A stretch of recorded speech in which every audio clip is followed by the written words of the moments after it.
அனைவருக்கும் வணக்கம். நாம் தொடர்ச்சியாக ஆர்ஆர்பி குரூப் டி சயின்ஸ் சப்ஜெக்டில் முந்தைய தேர்வுகளில் கேட்கப்பட்ட வினாக்களை குறித்து நம்ம வரிசையாக பார்த்துட்ருக்கோம். அந்த வரிசைகளின் அடிப்படையில் இன்றைக்கு நம்ம வேதியியலில் தனிமங்கள் மற்றும் சேர்மங்கள் என்ற தலைப்புகளில் என்னென்ன ப்ரீவியஸ் இயர் கொஷின்லாம் கேட்டிருக்காங்க அப்படின்றத பற்றி என்னது நம்ம பார்ப்போம். ஸோ இதில் முதல் கேள்வியாக okay, first, what is the number of water of crystallization molecules present in plaster of Paris? முதல்ல plaster of Paris அப்படின்னா என்ன என்பது என்னது நமக்கு தெரிஞ்சிருக்கணும். plaster of Parisனா என்ன சார் அப்படின்னு பார்த்தீங்கன்னா calcium sulphate of percentage of H2 hemi hydrate அப்படின்னு சொல்லுவாங்க. ஆஃப் பர்சன்டேஜ் நம்ம என்னென்னு சொல்லுவோம், ஹெமி ஹைட்ரேட் அப்படின்னு நம்ம சொல்லுவோம். குறிப்பாக இந்த பிளாஸ்டர் ஆஃப் பாரிஸ் நம்ம எதிலிருந்தும் தயாரிக்கலாம்னா ஜிப்சம் என்ற ஒரு காம்போனண்ட்லேருந்தும் தயாரிக்கலாம். கால்சியம் சல்ஃபேட் டைஹைட்ரேட் 2H2O, ஒரே ஒரு வித்தியாசம் தான், இங்கே ஆஃப் இங்கே என்ன இருக்கும்னா 2 இருக்கும். இது கால்சியம் சல்ஃபேட் டைஹைட்ரேட், இதை கால்சியம் சல்ஃபேட் ஹெமிஹைட்ரேட் அப்படின்னு சொல்லுவோம். ஸோ இந்த நிகழ்வுகளில் இந்த ஜிப்சத்தை ஓகேவா நம்ம சூடுபடுத்தும் பொழுது ஓகேவா வெப்பப்படுத்தும் பொழுது ஓகேவா நமக்கு என்ன கிடைக்கிது அப்படின்னா பிளாஸ்டர் ஆஃப் பாரிஸ் என்பது கிடைக்கும். ஓகேவா அப்போ இங்கே என்ன சார் கேட்டிருக்காங்க அப்படின்னு பார்த்தீங்கன்னா நம்பர் ஆஃப் வாட்டர். ஓகேவா இங்கே வாட்டரினுடைய எண்ணிக்கை என்ன அப்படின்றத என்னது கேட்டிருந்துருக்கிறான். குறிப்பாக இங்கே வாட்டரினுடைய எண்ணிக்கை என்ன, ஆஃப் ஹெமி. ஓகேவா ஹெமின்னு இருந்தால் மட்டும்தான் அதுக்கு பேர் பாரிஸ் சாந்து அப்படின்னு தமிழில் சொல்லுவோம். பிளாஸ்டர் ஆஃப் பாரிஸ் குறிப்பாக உடைந்த எலும்புகளை வந்து என்னது ஒன்றிணைப்பதற்காகவும் ஓகே அதை கட்டுவதற்காகவும் அதே மாதிரி சிலைகளினுடைய வார்ப்புகள் தயாரிக்கிறதுக்கும் நம்ம என்ன பண்ணுவோம் அப்படின்னு கேட்டிங்கன்னா என்னது இந்த பிளாஸ்டர் ஆஃப் பாரிஸ் அப்படின்ற ஒரு காம்பவுண்டை பயன்படுத்தும். எலமெண்ட் அண்டு காம்பவுண்ட்ஸில் இந்த காம்பவுண்ட்ன்ற டாபிக் கீழே என்னது இது எல்லாமே வரும். ஓகேவா பிளாஸ்டர் ஆஃப் பாரிஸ் ஓகேவா ரொம்ப ரொம்ப இம்பார்ட்டன்ட். ஸோ இதில் இருக்கக்கூடியது எதுன்னு கேட்டிங்கன்னா 2. ஒருவேளை இங்கே வந்து பிளாஸ்டர் ஆஃப் பாரிஸ் போல் ஜிப்சம்னு கொடுத்தானா நீங்கள் ஆப்ஷன் 2 தான் போடணும். ஓகேவா ஏன்னா ஜிப்சத்தில் எத்தனை இருக்குது, டைஹைட்ரேட் 2H2O மூலக்கூறுகள் என்பது என்னது காணப்படுது. சரி இங்கே பிளாஸ்டர் ஆஃப் பாரிஸ்ன்றதால ஆப்ஷன் 4 ஆஃப் அப்படின்றத தான் என்னது நீங்கள் ஆன்சர், கரெக்டான ஆன்சர். அடுத்த கேள்விக்கு போகலாம். ஒரு சில இம்பார்ட்டண்டான விஷயங்களை மட்டும் பார்த்துக்குங்க. குறிப்பாக வாட்டரே இல்லைன்னா அதுக்கு பேர் calcium sulphate. Of percentage water இருந்ததுன்னா அதுக்கு பேர் வந்து என்ன சார் அப்படின்னு கேட்டிங்கன்னா என்னது calcium sulphate hemihydrate plaster of Paris. ஓகேவா கால்சியம் சல்ஃபேட் 2H2 டைஹெச்2O கால்சியம் சல்ஃபேட் டைஹைட்ரேட் அப்படின்னா ஜிப்சம். ஓகே ஆல்ரெடி சொன்ன பாயிண்ட் தான் ஞாபகத்தில் வச்சுக்கோங்க. அடுத்த கொஸ்டினுக்கு போகலாம். Study the given chemical reaction and find the value of XYZ. குறிப்பாக என்ன பண்ண சொல்லியிருக்காங்கன்னா ஈக்குவல் பண்ண சொல்லியிருக்கிறாங்க. ஓகேவா ஃபெரஸ் கொடுத்துட்டாங்க. ஓகேவா ஸோ ஃபெரஸில் இங்கே இருக்கக்கூடிய எக்ஸ் அப்படின்னு கொடுத்துட்டாங்க. ஒரு குறிப்பிட்ட அமௌண்ட் ஃபெரஸ் சாலிட் கண்டிஷனில் இருக்குது. அதே மாதிரி ஃபெரஸ் கூட எது வினை புரியுதுன்னா நீர் என்பது வினை புரியுது. எவ்வளோ அமௌண்ட், ஒரு ஒய் அமௌண்ட். ஓகே அப்போ X amount Y amount. X amount ferrous ஆனது இரும்பு, ஒய் அமௌண்ட் நீரோடு வினை புரியும் பொழுது அங்கே என்ன சார் நமக்கு கிடைக்குது அப்படின்னு பார்த்தீங்கன்னா ஓகேவா தென் ஃபெரஸ் ஆக்சைடு என்பது கிடைக்குது, கூட இசட் அமௌண்ட் ஆஃப் H2 கிடைக்குது கேஸா. அப்போ எவ்வளோ அமௌண்ட் H2 கிடைக்குது, எவ்வளோ அமௌண்ட் ஃபெரஸ் நம்ம ஈடுபடுத்துகிறோம், எவ்வளோ அமௌண்ட் H2 ஈடுபடுத்துகிறோம் அப்படின்னு ஈக்குவல் பண்ண சொல்லியிருக்காங்க. இம்பார்ட்டண்டான ரியாக்ஷன்ஸ் ஓகேவா 10th standard and 9th standard chemistry புத்தகத்தில் இருக்கக்கூடிய அந்த ஈக்குவேஷன்ஸ் எல்லாத்தையும் என்னது நீங்கள் பார்த்து வச்சுக்கோங்க, ரொம்ப ரொம்ப இம்பார்ட்டன்ட். குறிப்பாக இது வந்து பார்த்தீங்கன்னா என்ன அப்படின்னு பார்த்தீங்கன்னா இரும்பானது நீரோடு வினை புரியும் பொழுது நமக்கு ஃபெரஸ் ஆக்சைடு என்பது என்னது உருவாக்கப்படுகின்றது.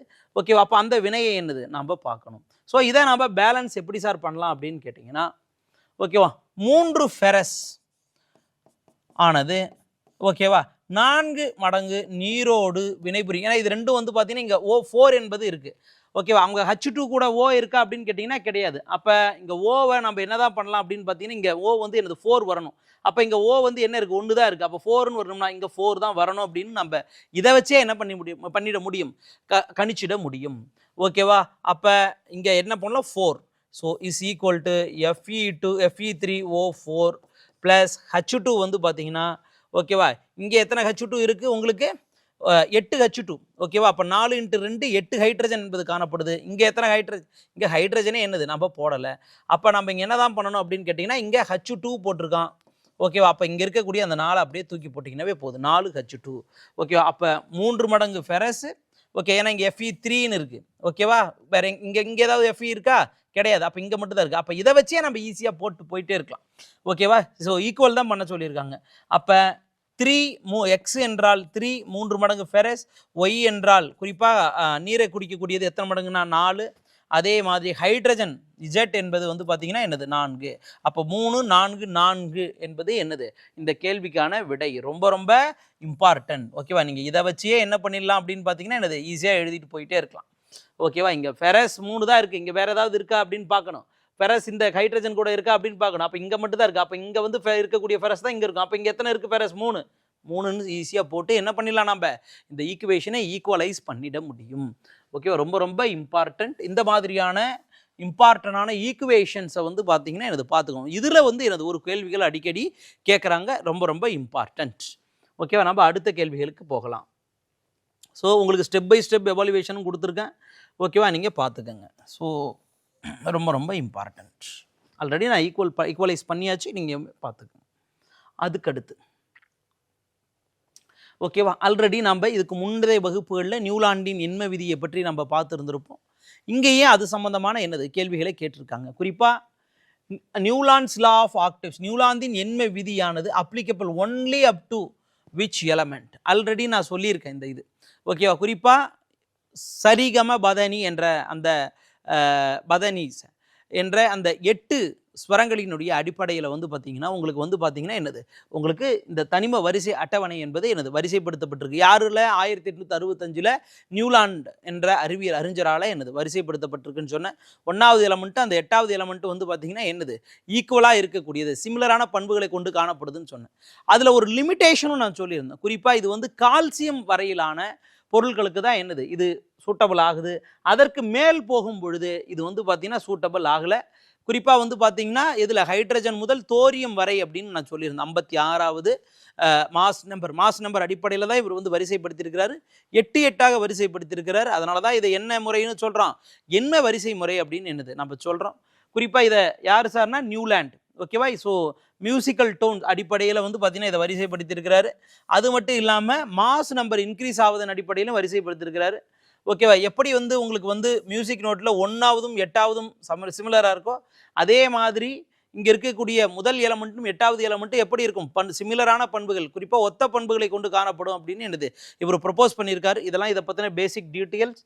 ஓகேவா? ஸோ இந்த இதில் அவர் கொடுத்துருக்கக்கூடியதில் குறிப்பாக இந்த கால்சியம் வரையிலான பொருட்கள் இதில் வரை தான் என்ன ஆகுது அப்படின்னு கேட்டிங்கன்னா 1வது மற்றும் 8வது. ஓகேவா? இதில் ஓகேவா அப் டு திஸ் 1வது மற்றும் 8வது வரை என்னது சிமிலராக ஆகுது. அதற்கு மேலே சிமிலாரிட்டி கிடைக்கல. ஓகேவா? அப்போ இதில் சக்ஸஸ் எது அப்படின்னு பார்த்தீங்கன்னா கால்சியம் வரை தான் என்னது அவருக்கு ஒத்த பண்புகள் என்பது கிடைச்சிருக்கு. அதுக்கு மேலே பல்வேறு பண்புகள் என்பது இருக்கக்கூடிய இந்த சீர்வரிசைப்படுத்தி இருக்கக்கூடிய அந்த இதில் வந்து பார்த்திங்கன்னா என்னது பண்புகள் மாற்றமடைந்து காணப்படுகிறது. இதை கேட்டிருக்கிறாங்க. ஸோ எதன் வரை கரெக்டாக இருந்திருக்கு அப்படின்னு கேட்டிங்கன்னா உங்களுக்கு கால்சியம் வரை தான் என்னது கரெக்டாக இருந்திருக்கு. ரொம்ப ரொம்ப இம்பார்ட்டன்ட். ஆப்ஷன் 1 தான் என்ன அப்படின்னு பார்த்தீங்கன்னா இதற்கு சரியான விடை. 12வது கேள்விக்கு ஆப்ஷன் 1 கால்சியம் என்பது எனது சரியான ஒரு விடை. ஓகேவா? ரொம்ப ரொம்ப அடிக்கடி இந்த கேள்விகள் கேட்டுட்ருக்காங்க. கொஞ்சம் கவனமாக இதனுடைய ட்ரைட்ஸ் எல்லாத்தையுமே நீங்கள் பார்த்துடணும். ஸோ கால்சியத்துக்கு மேலே பார்த்தீங்கன்னா என்னது சிமிலர் பேட்டர்ன் ஸ்டாப்டு ஒர்க்கிங். ஓகேவா? அப்போ அந்த 1வது எலமெண்ட் 8வது எலமெண்ட் சிமிலாரிட்டி என்பது வந்து பார்த்தீங்கன்னா என்னது அங்கே ஃபெயிலியர் ஆகுது. இது வந்து நியூலாந்தினுடைய எண்ம விதியில் அடிப்படையிலான தனிமை வரிசை அட்டவணையினுடைய ஒரு குறைபாடு என்று நாம் அழைக்கலாம். 1865 நியூலாந்து என்பவரால் என்னது இது ப்ரொப்போஸ் பண்ணப்பட்டது. ஓகேவா? ஸோ ரொம்ப ரொம்ப இம்பார்ட்டன்ட் பார்த்துக்கங்க. ஓகேவா? ஸோ அடுத்த கேள்வி 13வது கேள்வி பாருங்கள்.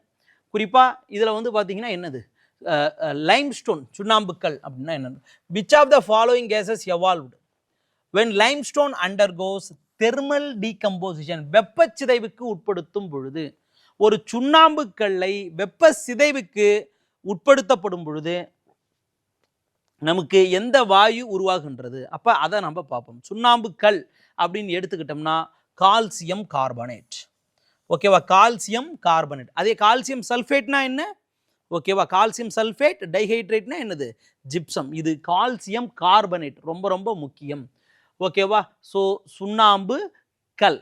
ஓகேவா? இந்த சுண்ணாம்பு கல்லை வெப்பப்படுத்தப்படும் பொழுது நமக்கு என்ன சார் உருவாக்கப்படுகிறதுனா கால்சியம் ஆக்சைடு என்பது உருவாக்கப்படுகிறது. அதனோடு சேர்ந்து குறிப்பாக கால்சியம் வந்து பார்த்திங்கன்னா என்னது, கால்சியம் 3 O3 என்பது 3 ஆக்சிஜன் என்பது காணப்படுது. அப்போ கால்சியத்து கூட ஒரு ஆக்சிஜனும் அது மட்டும் இல்லாமல் இன்னொரு CO2 என்பது என்னது உருவாக்கப்படுகிறது. அப்போ CO2 என்பது என்னது, இங்கே வாயு. ஓகேவா? அப்போ இங்கே உருவாக்கப்படக்கூடிய அந்த வாயுவினுடைய பெயர் என்ன அப்படின்னு கேட்டிங்கன்னா என்னது, கார்பன் டை ஆக்சைடு. ஓகேவா? அப்போ கால்சியம் கார்பனேட்டை வெப்பச்சிதைவுக்கு உட்படுத்தும் பொழுது கால்சியம் ஆக்சைடும் கிடைக்குது. ஓகேவா? கால்சியம் ஆக்சைடுனா குயிக்லைம் அப்படின்னு நம்ம சொல்லுவோம். குயிக்லைம் அப்படின்னு சொல்லுவோம். சுட்ட சுண்ணாம்பு அப்படின்னு என்னது நம்ம சொல்லுவோம். ஓகேவா? அதுவும் கிடைக்குது. அது கூட எதுவும் எந்த வாயு கிடைக்குதுன்னு கேட்குறாங்க. ஓகேவா? அப்போ வாயுன்னு எடுத்துக்கிட்டா கார்பன் டை ஆக்சைடு என்ன விளைபொருள்களும் கேட்பாங்க. ஓகேவா? அப்போ கால்சியம் ஆக்சைடு என்ற அந்த விளைபொருளும் என்னது உங்களுக்கு தெரிஞ்சிருக்கணும். ஓகேவா? ஸோ குயிக்லைமும் என்னது இதில் கிடைக்குது. ரொம்ப ரொம்ப இம்பார்ட்டன்ட். ஓகேவா? அப்போ இந்த கேள்விக்கு விடை எது அப்படின்னு பார்த்தீங்கன்னா ஆப்ஷன் 2. ஓகேவா? கார்பன் டை ஆக்சைடு என்ற வாயு வெளியிடப்படுகிறது. அதே மாதிரி கிடைக்கக்கூடிய பொருள் எது அப்படின்னா கால்சியம் ஆக்சைடு என்ற சுட்ட சுண்ணாம்பு. அதையும் என்னது நீங்கள் ஞாபகத்தில் வச்சுக்கணும். 13வது கேள்வி ஆப்ஷன் 2. அடுத்த கேள்வி 14வது கேள்வி. குறிப்பாக காம்பவுண்ட்ஸ் ஆஃப் கார்பன் காம்பவுண்ட்ஸ் தான் அப்படி சொல்கிறாங்க. Compounds of carbon containing carbon double bond. ஒரு கார்பன் எடுத்துக்கிட்டிங்கன்னா முதல்ல அதை சுற்றி எத்தனை பாண்டு இருக்கும், 4 பாண்டுகள் இருக்கும். ஓகேவா? இது கன்ஃபார்மாக இருக்கணும். அப்போ இந்த கார்பன் காம்போனன்ட்ஸ் எல்லாம் உருவாக்கும் பொழுது ஒரு சில கார்பன் 2 விதமான கார்பன்கள் காணப்படலாம். 2 கார்பன்களுக்கு இடையே ஒரு சில இடங்களில் ஒரே ஒரு கார்பன் காணப்படலாம். ஒரு சில பிணைப்புகளில் 2 கார்பன்கள் காணப்படலாம். ஒரு சில பிணைப்புகளில் 3 கார்பன்கள் என்பது காணப்படலாம். இவங்க இங்கே என்ன கேட்குறாங்க அப்படின்னு பார்த்தீங்கன்னா கார்பன் பிணைப்புகளில் டபுள் கார்பன் எதுக்கு இருக்குது, டபுள் பாண்ட் கார்பன் எதில் இருக்குது, சிங்கிளையும் கேட்கல ட்ரிபிளையும் கேட்கல. எதை கேட்குறாங்க, டபுள் பாண்ட்ஸ். கார்பனுக்கு நடுவில் 2 பிணைப்புகள் என்பது காணப்படணும். ஓகே, அப்படி இருக்கக்கூடிய தனிமங்கள் எது அப்படின்னு, அப்படி இருக்கக்கூடிய சேர்மங்கள் கார்பன் சேர்மங்கள் எது அப்படின்னு என்னது அவங்க கேட்குறாங்க. குறிப்பாக இங்கே அல்கைன், இங்கே ஒரு சில வார்த்தை எழுத்து தான் டிஃப்ரென்ஸாக இருக்கும். அல்கைன், அல்கேன், KA இதை பார்த்துக்கணும். ஓகேவா? அல்கைன் இங்கே ஒய் இருக்குது, இங்கே ஏ இருக்குது. அதே மாதிரி அல்கீன் என்பதும் காணப்படுகின்றது. அல்கைன், அல்கேன், அல்கீன், இதை நல்லா ஞாபகத்தில் வச்சுக்கோங்க. அல்கைன், ஓகே, அல்கேன் ஒரே ஒரு எழுத்து தான். ஓகேவா? இது 3க்கும் என்னது டிஃபரன்ஸ் என்பது என்னது காணப்படுது. ஸோ ஃபஸ்ட்டு வந்து பார்த்தீங்கன்னா அல்கைன்னா என்ன அப்படின்றத பார்த்துடலாம். நம்ம அல்கைன் அப்படின்னு நம்ம எடுத்துக்கிட்டா இந்த மாதிரி கார்பன் காம்போனண்ட்டில் ட்ரிபிள் பாண்ட் இருக்கும். கார்பன் ட்ரிபிள் பாண்ட் இருந்ததுன்னா அதுக்கு பேர் வந்து என்ன அப்படின்னு கேட்டிங்கன்னா அல்கைன். ரொம்ப ரொம்ப இம்பார்ட்டன்ட், பார்த்துக்குங்க. ஓகேவா? குறிப்பாக நம்ம இதுக்கு உதாரணமாக எதை சொல்லலாம்னா ஈத்தேனை நம்ம சொல்லலாம். C2H2. ஓகே, அப்போ எப்படி வரும் இது அப்படின்னு பார்த்தீங்கன்னா கார்பன் இடையே பிணைப்பு என்பது ஏற்படும். ஹைட்ரஜனுக்கு ஒரு பிணைப்பு என்பது தான் காணப்படும். அப்போ கார்பனுக்கு இடையே எத்தனை 3 பாண்ட் என்பது காணப்படுகிறது. இதுதான் வந்து பார்த்தீங்கன்னா என்னது ஈத்தைன். ஓகேவா? அப்போ இதை நாம் என்னன்னு சொல்லலாம்னா அல்கைன் அப்படின்னு சொல்லலாம். அப்போ கார்பன் டபுள் பாண்ட் எதுக்கு சார் இருக்குது அப்படின்றது நீங்கள் தெரிஞ்சுக்கணும். கார்பன் டபுள் பாண்ட் எதுக்கு இருக்கும் அப்படின்னா அல்கீன் போன்ற கார்பன் சேர்மங்களுக்கு இருக்கும். ஓகேவா? ஸோ இது வந்து பார்த்தீங்கன்னா அல்கைன். இதுக்கு உதாரணம் இதை எல்லாமே எழுதி வச்சுக்கோங்க. ஓகேவா? இதில் கேள்விகள் வந்து பார்த்தீங்கன்னா என்னது உங்களுக்கு கேட்கலாம். ஓகேவா? So ethyne, propyne, okay, propyne, ethyne, Y என்பது வரும் இங்கே. ஓகேவா? பியூட்டைன், ஓகேவா, பென்டைன். ஓகேவா? ரொம்ப ரொம்ப இம்பார்ட்டன்ட். இதெல்லாம் எப்படி இருக்குது அப்படின்றத பார்க்கணும். இது எல்லாத்துலேயுமே என்ன பாண்ட் இருக்கும், ட்ரிபிள் பாண்ட் என்பது என்னது, கார்பன் ட்ரிபிள் பாண்ட் என்பது ஒரு இடத்துல என்னது இது காணப்படும். ஓகேவா? ரொம்ப ரொம்ப இம்பார்ட்டன்ட். ஸோ இந்த நேமு இங்கே இருக்கிறதுல ஒரே ஒரு வித்தியாசம், இந்த ஒய் தான் வந்துகிட்டு இருக்கும். ஓகேவா? அப்போ கார்பன் ட்ரிபிள் பாண்ட் என்பது காணப்படுது. இந்த சேர்மங்கள் எல்லாத்தையும் நீங்கள் நினைவில் வைத்துக்கணும். ஓகேவா? இதிலிருந்து கேள்விகள் என்னது கேட்கலாம். உங்களுக்கு வந்து காமனாக அங்கே கேட்டிருக்கிறாங்க alkane, alkyne, then unsaturated and saturated அப்படின்னு கேட்டிருக்கிறான். அன்சேச்சுரேட்டட்னு வந்தாவே அங்கே டபுள் பாண்ட் என்பது தான் என்னது வரக்கூடியதாக இருக்கும். அதை நம்ம பார்க்கலாம். ஓகே, அதுக்கடுத்து அன்சேச்சுரேட்டட் காம்பவுண்ட்ஸ் அப்படின்னு பார்த்தீங்கன்னா குறிப்பாக அல்கீன்களை நம்ம அன்சேச்சுரேட்டட்னு சொல்லலாம். ஏன்னா அங்கே தான் டபுள் பாண்ட் இருக்கும். கார்பன் கார்பன் டபுள் பாண்ட் என்பது காணப்படுகிறது. குறிப்பாக ஈத்தீன், ப்ரொப்பீன், அங்கே வந்து ஒய் இருந்துச்சு, இங்கே ஈ இருக்கு, அதை பார்த்துக்குங்க. Ethene, propene. ஓகேவா? ஸோ அப்போ CH2 அதே மாதிரி இங்கே வந்து பார்த்தீங்கன்னா என்னது CH2 CH3 என்பது காணப்படுது. இதெல்லாம் ரொம்ப ரொம்ப important. Carbon carbon double bond இருந்தாலே அதெல்லாம் நம்ம என்னன்னு சொல்றோம், நிறைவுறா சேர்மங்கள் அப்படின்னு நம்ம அழைக்கலாம். அன்சேச்சுரேட்டட் காம்பவுண்ட்ஸ் அப்படின்னு நம்ம அழைக்கலாம். அப்ப ஆப்ஷன்ல எதை கூட கொடுக்கல, அல்கீன்னு கூட கொடுக்கல. என்னன்னு கொடுத்துட்டான் உங்களுக்கு, நிறைவுறா சேர்மங்கள் அப்படின்னு கொடுத்துட்டான். கார்பன் கார்பன் டபுள் பாண்ட் தான் என்னது, நிறைவுறா சேர்மங்கள். அப்ப ரொம்ப ரொம்ப ஈஸி. ஓகேவா? அல்கீன் அல்கைன் அல்கேன்னு கொடுத்துருந்தா கூட நீங்கள் வந்து குழம்புறதுக்கு வாய்ப்புகள் இருக்குது. ஆனால் இங்கே உங்களுக்கு அன்சேச்சுரேட்டட்னு கொடுத்துட்டான், பார்த்த உடனே டிக் பண்ணிட்டு போயிட்டே இருக்கலாம். ஓகேவா? அப்போ ஆப்ஷன் பி வந்து பார்த்தீங்கன்னா என்னது, அன்சேச்சுரேட்டட் காம்பவுண்ட்ஸ் தான் உங்களுக்கு கார்பன் கார்பன் டபுள் பாண்ட்ஸ் வந்து பார்த்தீங்கன்னா என்னது இருக்கக்கூடியதாக இருக்குது. அப்போ இதுக்கு ஆன்சர் வந்து என்னது, செகண்ட் ஆப்ஷன் தான். அப்போ 3, 4 ஏன் இல்லை அப்படின்றதையும் என்னது நம்ம இதில் பார்க்கணும். 3, 4 ஏன் இல்லை அப்படின்றதையும் என்னது உங்களுக்கு தெளிவுபடுத்துகிறேன், நீங்கள் முதல்ல பார்த்துக்குங்க. ஓகே, இந்த அல்கீன் அப்படின்றதுலையும் என்னென்ன இருக்குது அப்படின்னு பார்த்துக்குங்க. அதுக்கான எக்ஸாம்பிள்ஸும் பார்த்துக்குங்க. பியூட்டின், ஓகேவா? பியூட்டின், அதுக்கடுத்து பென்டின், ஓகேவா? அங்கே டை, இங்கே டி, ஓகேவா? அப்போ இங்கே என்ன இருக்குது, டபுள் கார்பன் என்பது காணப்படுகிறது. கார்பன் கார்பன் டபுள் பாண்ட் என்பது என்னது இங்கே காணப்படுது. ரொம்ப ரொம்ப இம்பார்ட்டன்ட். 3வது ஆப்ஷன் அல்கேன். அல்கேன் எடுத்துக்கிட்டா அது வந்து கார்பன் கார்பன் சிங்கிள் பாண்ட் இருக்கக்கூடியது. 3 இது சொல்லியிருந்தோம். Carbon carbon triple bond, carbon carbon double bond, carbon carbon single bond. ஓகேவா? இதை சேச்சுரேட்டட் அப்படின்னு சொல்லலாம். இதை சேச்சுரேட்டட் அப்படின்னு என்னது நம்ம சொல்ல முடியும். ஏன்னா டபுள் பாண்ட் தான் அன்சேச்சுரேட்டட். இந்த அல்கேன்களை சேச்சுரேட்டட் ஹைட்ரோ கார்பன்கள் என்று அழைக்கலாம். என்ன காரணம், ஒரே ஒரு கார்பன் கார்பன் பாண்ட் மட்டும்தான் இருக்குது. அப்போ இதுக்கு உதாரணம் மீத்தேன், ஈத்தேன். ஏன்னா அல்கேன் KA வருது பாருங்க, இங்கேயும் AA தான் வரும். ஸோ மீத்தேன், ஈத்தேன், இது எல்லாத்தையும் நம்ம சொல்லலாம். குறிப்பாக இது எல்லாமே எழுதிக்கிங்க. இதெல்லாம் சேச்சுரேட்டட். அன்சேச்சுரேட்டடுக்கு பதிலாக சேச்சுரேட்டட்னு கேட்டால் கார்பன் கார்பன் சிங்கிள் பாண்டை தான் நீங்கள் சொல்லணும். ஓகேவா? அப்போ methane CH4, ethane C2H6, propane C3H8, butane C4H10, pentane C5H12. ரொம்ப ரொம்ப இம்பார்ட்டன்ட். இது எல்லாத்துலேயும் என்னதான் இருக்கும்னா சிங்கிள் பாண்ட் மட்டும்தான் இருக்கும். ரொம்ப ரொம்ப இம்பார்ட்டன்ட். இதை ஃபுல்லாத்தையும் எழுதி வச்சுக்கோங்க, நினைவுபடுத்திக்கிங்க, மறுபடியும் நினைவுபடுத்திக்கணும். இந்த பாண்ட்ஸ் எப்படி இருக்குது அப்படின்றத வச்சு. டபுள் பாண்ட் இருந்தால் மட்டும் அன்சேச்சுரேட்டட், சிங்கிள் பாண்ட் இருந்தால் அது வந்து என்னது, சேச்சுரேட்டட், நிறைவுற்ற சேர்மம். ஓகேவா? ரொம்ப ரொம்ப இம்பார்ட்டன்ட். ஓகேவா? ஸோ அதை தான் நம்ம சொல்லியிருக்கோம். ஒரே ஒரு சிங்கிள் பாண்ட் இருந்தால் அது பேர் நிறைவுற்ற சேர்மம் என்று அழைக்கப்படுது. அதான் சேச்சுரேட்டட். ஓகேவா? அப்போ 3, 4 உங்களுக்கு ஒரே இதுதான். 2 தான் அன்சேச்சுரேட்டட். அன்சேச்சுரேட்டட்னாவே என்னது, 2 carbon carbon double bond, carbon கார்பனுக்கு நடுவில் 2 பாண்ட் என்பது என்னது காணப்படும். ஓகேவா? இது ரொம்ப ரொம்ப இம்பார்ட்டன்ட், நீங்கள் நினைவுபடுத்திக்கிங்க. ஓகேவா? ஸோ நமக்கு விடை ஆப்ஷன் பி அன்சேச்சுரேட்டட். அதை நம்ம ஆல்ரெடி சொல்லியாச்சு. நம்ம அடுத்த கேள்விக்கு போகலாம். அடுத்த கேள்வி 15வது கேள்வி. ஓகேவா? 15வது கேள்வியில் என்ன சார் கொடுத்துருக்காங்க அப்படின்னு பார்த்தீங்கன்னா, when lead nitrate, lead nitrateனாவே உங்களுக்கு அந்த ஃபார்முலா ஞாபகத்தில் இருக்கும். லெட்னாவே என்னது, PP அப்படின்னு வந்துடும் உங்களுக்கு. lead nitrate is mixed with potassium iodide KI. ஓகேவா? வினைபுரியும் பொழுது அது எந்த மாதிரியான பொருளை நமக்கு தருகிறது அப்படின்னு கேட்டிருக்காங்க. ஓகேவா? ஸோ அதற்கான விடையை நான் இங்கே கொடுத்துருக்கேன், இங்கே பாருங்கள். ஓகேவா? ஸோ பொட்டாசியம் நைட்ரேட், இந்த வினையை எழுதி வச்சுக்கோங்க, ஃபுல்லாக நினைவுபடுத்திக்கணும் இது எல்லாத்தையுமே. ஓகே, ஸோ பொட்டாசியம் நைட்ரேட் ஆனது 2 லெட் நைட்ரேட் ஆனது பொட்டாசியம் அயோடைடோடு வினைபுரியும் பொழுது நமக்கு லெட் அயோடைடு கிடைக்கிறது.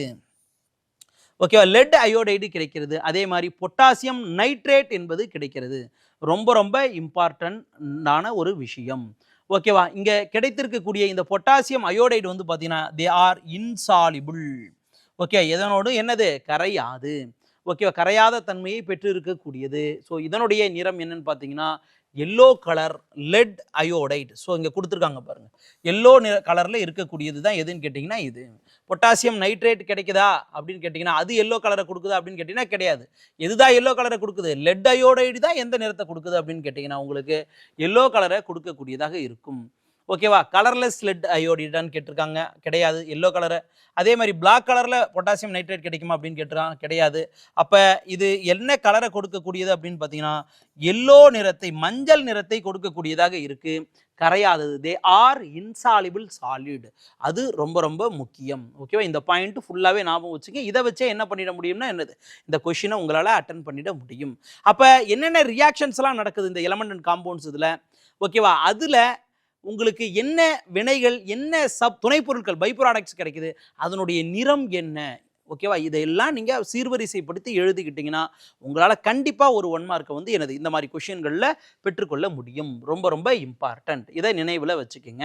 ஸோ லெட் அயோடைட் எந்த நிறத்தை கொடுக்குது, மஞ்சள் நிறத்தை கொடுக்கக்கூடியது. ஓகேவா? ஆப்ஷன் 4.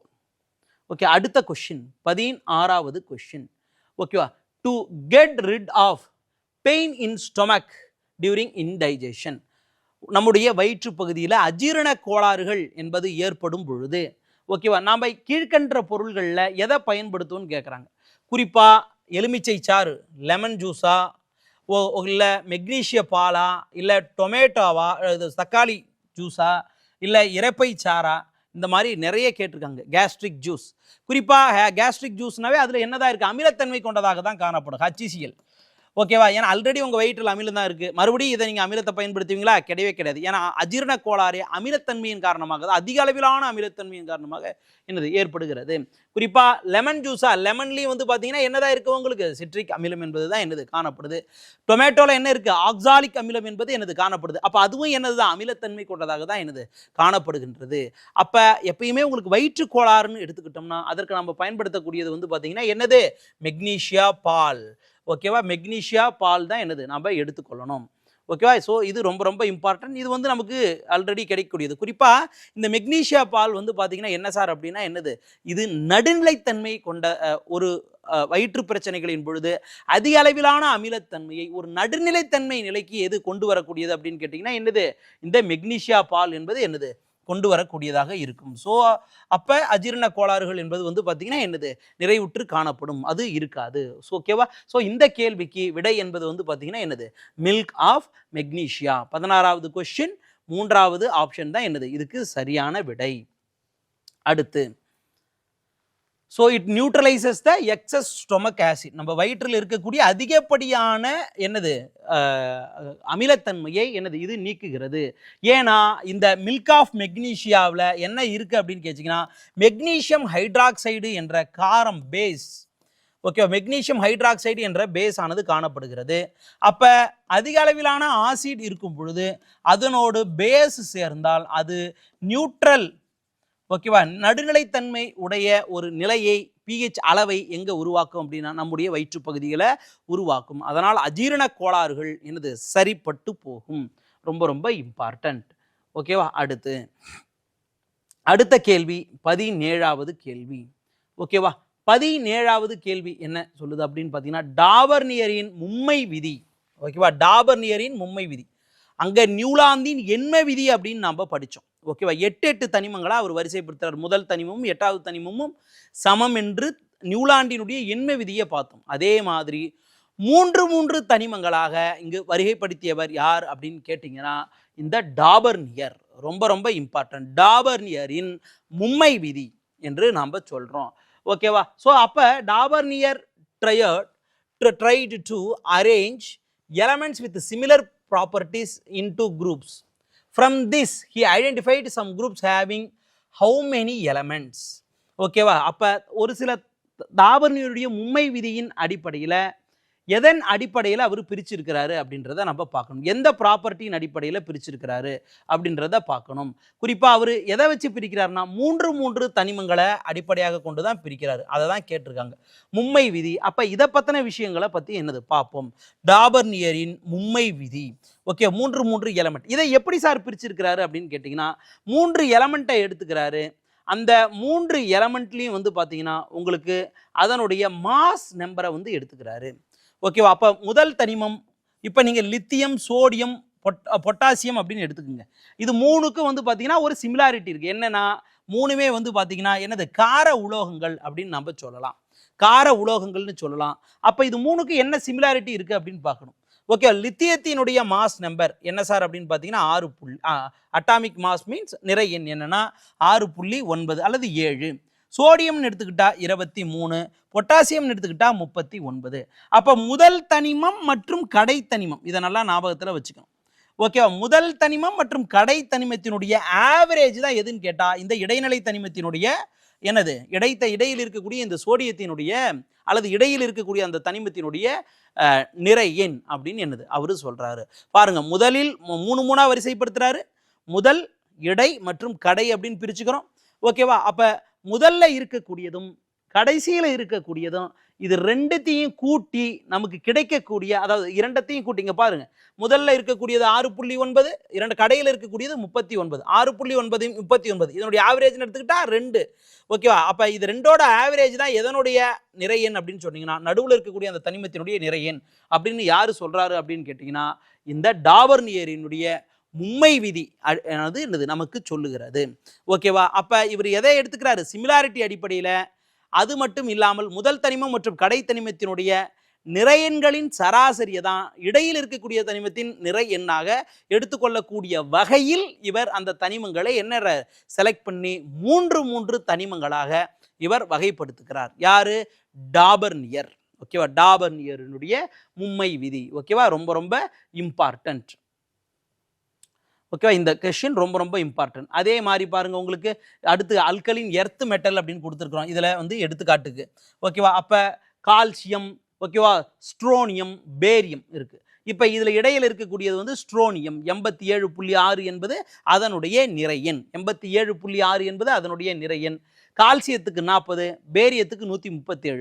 அப்போ இந்த 137ஐயும் 40ஐயும் கூட்டி அதை 2ஆல் வகுத்து நமக்கு கிடைக்கக்கூடிய விடை என்னது, 88. ஓகேவா, இன் அண்ட் அரவுண்ட் 88 வந்து எங்கே கிடைக்குது, இந்த ஸ்ட்ரோனியத்தினுடைய நிறை எண்ணாக நமக்கு கிடைக்குது.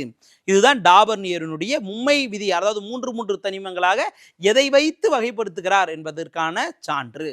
ஓகேவா, அதற்கு அடுத்து பாருங்க ஹாலஜன்கள், குறிப்பா குளோரின், புரோமின், அயோடின், இது 3ஐயும் எடுத்துக்கிறாரு. முதல் தனிமமாக குளோரினையும் கடையாக எதை எடுத்துக்கிறாரு, அயோடினையும் எடுத்துக்கிறாரு. அப்ப முதல்ல வந்து 35.5 அதனுடைய நிறை எண், ரெண்டாவது 120.9, இது ரெண்டையும் சேர்த்தோம்னா நமக்கு கடைசியில் என்ன கிடைக்குதுன்னா 81 என்பது கிடைக்குது. இன் அண்ட் அரவுண்ட் 80 to 81 வந்து என்னது நமக்கு இங்கே கிடைக்கக்கூடியதா இருக்கு. ஓகேவா, அப்ப இதுதான் எதை சொல்லுது அப்படின்னு கேட்டிங்கன்னா இந்த டாபர்னியரினுடைய மும்மை விதியானது சொல்கின்றது. ஸோ இதுதான் அதற்கான எக்ஸாம்பிள். ரொம்ப ரொம்ப இம்பார்ட்டன்ட். குறிப்பாக 1829 30களில் இவர் அதை சொன்னார். குறிப்பாக நியூலாந்தின் எண்ம விதி 1865, டாபர்னியரினுடைய மும்மை விதி அதற்கும் முற்பட்டது. ஓகேவா, சிமிலர் கெமிக்கல் ப்ராப்பர்ட்டிஸ் அடிப்படையில் 3 தனிமங்களாக இவர் வகைப்படுத்துகிறார். அதனால தான் இதை டாபர்னியரினுடைய மும்மை விதி அல்லது மும்மை வரிசை அமைப்பு முறை, தனிமை வரிசை அமைப்பு முறை என்று நாம் அழைக்கிறோம். ஓகேவா, ஸோ அப்போ இந்த கேள்விக்கு விடை எது அப்படின்னு கேட்டிங்கன்னா ஆப்ஷன் 4ல் இருக்கக்கூடிய 3. ஓகேவா, 3 தனிமங்களாக வரிசைப்படுத்தக்கூடிய முறை என்று தான் என்னது நாம் இதை அழைக்கிறோம். ஓகேவா, ஸோ இதே போன்று நாம் மேலும் பல அறிவியல் சார்ந்த முந்தைய தேர்வுகளில் கேட்கப்பட்ட கேள்விகளோடு நம்ம இன்னொரு வகுப்புகளை நம்ம என்னது சந்திப்போம். நன்றி.